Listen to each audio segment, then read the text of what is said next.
Hello everyone, welcome to this quinceañera video. It's going to be a tutorial DIY on how to make fresh flowered arrangements for your quinceañera centerpiece. First thing you'll be needing is a vase. I have this double-sided trumpet standing about 24 inches tall. And the next thing you'll be needing is a mini glass or plastic bowl. Plastic would be preferable. This one is specific to the vase I'll be using, so just an FYI, they may be different. Next on the list is this floral tape, which you can get at pretty much any store like Walmart. You'll also be needing scissors, wire cutters, a knife, and also very important is floral foam. This one is by Aqua Foam. And lastly, of course, you'll be needing fresh flowers. Flowers, you can choose any that you like or prefer, or the colors that suit your quinceañera. Okay, time to get started. The first step to this process is taking your foam and soaking it. You want to do this a few minutes ahead of time. I would say about 10 minutes would be good depending on how big the piece is. We're now going to take the foam and put it inside a tub that I have set here with water. And you just want to place it right down and let it soak all the way through. About 5 minutes in, you're going to want to switch sides to make sure the entire foam gets soaked. Okay, I've been letting it soak through and I'm pretty sure it's as soaked as it's going to be. So what I'm going to do now is I'm going to take it out. You want to make sure you have some plastic in place because it will be dripping.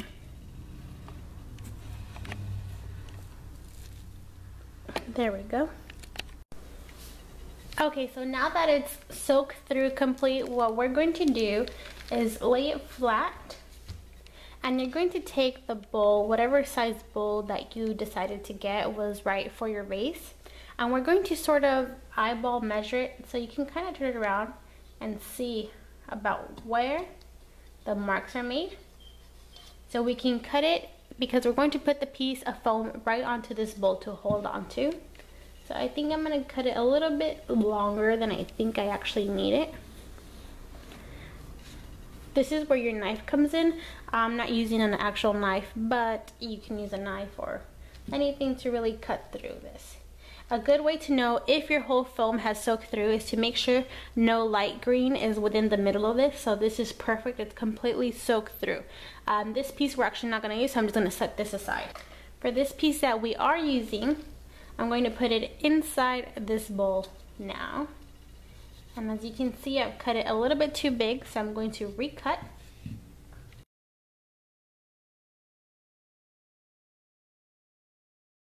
Perfect, much better. Okay, so here we have the foam. What I'm going to do now is secure it to our plate. With that, we're going to use our green floral tape. The green floral tape does not release its adhesive until you pull it. So you're going to kind of measure out how much tape you'll be needing. This is very easy, you can rip it. In order to let go of the adhesive, you have to pull it and place it as desired. This will keep the foam from moving around. Repeat the same process. You will rip the floral tape, pull it to release the adhesive, and place it on your foam and your bowl. Perfect. So now we're ready to work. The next step is to get the flowers that we'll actually be using on your centerpiece. Okay, to begin placing the flowers, select your desired rose or flower that you want at the very center. We're going to use this as a beginning point of our arrangement to eyeball how we want the rest of the arrangement to look.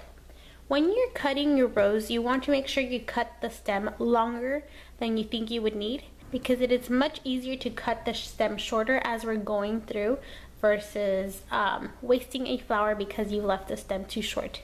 Now when you're cutting the stem of a rose or of any flower, you want to make sure you're using your wire cutters and cutting at an angle. You never want to cut straight through. The reason for this is that it will be much more easier for the flower to drink water, which means it will last longer. So if you can see here, I have cut the rose at an angle and not straight through. Now what we're going to do next is place the flower where we would like it. If the tape is in the way, just move it over a little. Okay, perfect. Now, as I'm going to be leaving this flower higher than the rest of my flowers in order to make a sort of round arrangement. The next flower I'm going to be using is carnation. The next flowers we'll be using are carnations, and I have already cut my stem at a diagonal, and we're just going to go ahead and place it. Again, you want your rows to be higher than the rest of the flowers you're placing. So if you can see here, there's different levels. And a very important part of making your own floral arrangements is to make sure that it looks nice and clean. A good way to make this happen is to mimic what you do on one side. So whatever you do on one side, you want it reflected on the other. Now that I put a carnation on this side, I'm going to put one on the other side as well. Perfect. Okay. Now for these two sides, what I've decided to use are flowers that look like spiders. Gives it some texture. So you always want to see if there's any type of flower you can choose that will give your arrangement some texture. I purchased these flowers at the swap meet that is near my hometown. However, if there is a place where you can buy them at wholesale, I definitely recommend doing that because they can get expensive.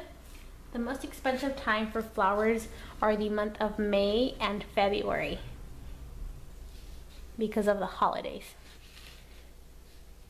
So as you're going through, if any flowers need adjusting or you need to reposition them, you can.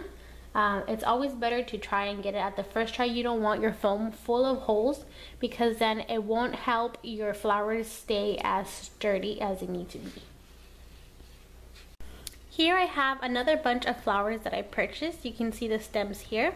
I'm now going to be cutting them exactly how I said, at the angle. And in order to save time, I'm just going to cut the stems a bit longer than I think I'll even need them, just to make sure we can save some time. Now that I cut my flowers, I'm going to eyeball how long I need the stem, cut a diagonal, and place it in.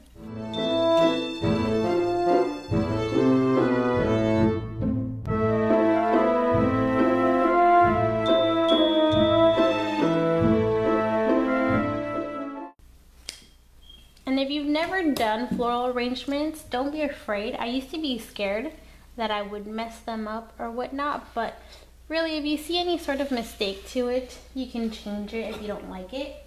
However, it's really hard to get anything wrong with such pretty flowers.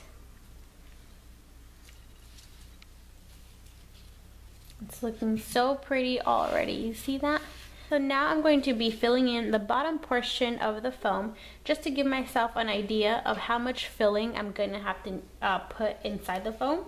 Now remember, when you're doing flowers, your imagination is your limit. So however you guys want to place them, there is no right or wrong when you're doing this. This is another spider flower just in a lilac.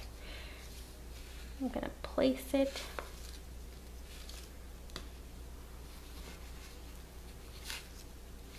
Okay, I've left the stem too large, so I'm going to cut the stem a bit more. Perfect. Whatever you do to one side, you have to do to the other. You should probably have a large trash can nearby when you're doing your arrangements. And to begin, you want to make an example arrangement. That way whoever's helping you knows exactly how you want it, and it'll be easier to know the process when you're placing them.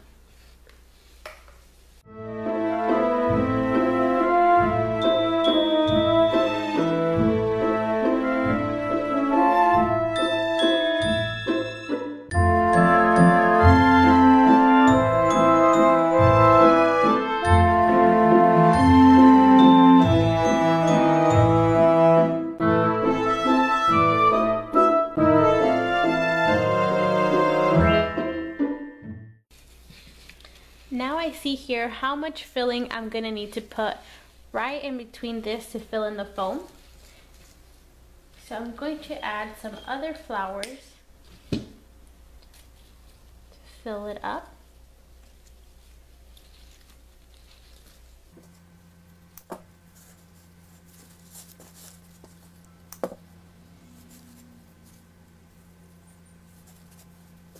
I would suggest purchasing your flowers about a day before your event. If possible, the day of in the morning. I know it's a very busy time, so it might not be possible, but you can always purchase them the day before. Just make sure they're in water and that you do cut the stems. And remember, you don't have to cut it completely off. Just cut them enough to where they can drink plenty of water.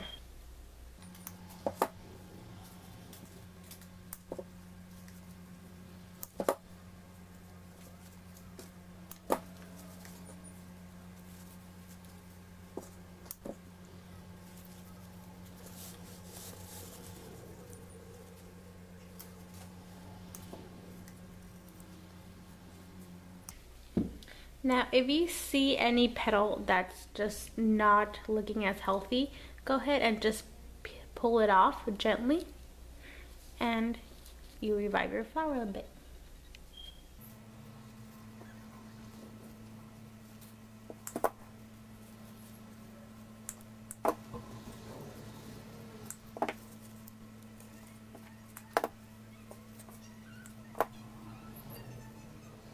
Baby's breath is going to serve as a filler, so wherever you see some spots of green, just go ahead and put some on there.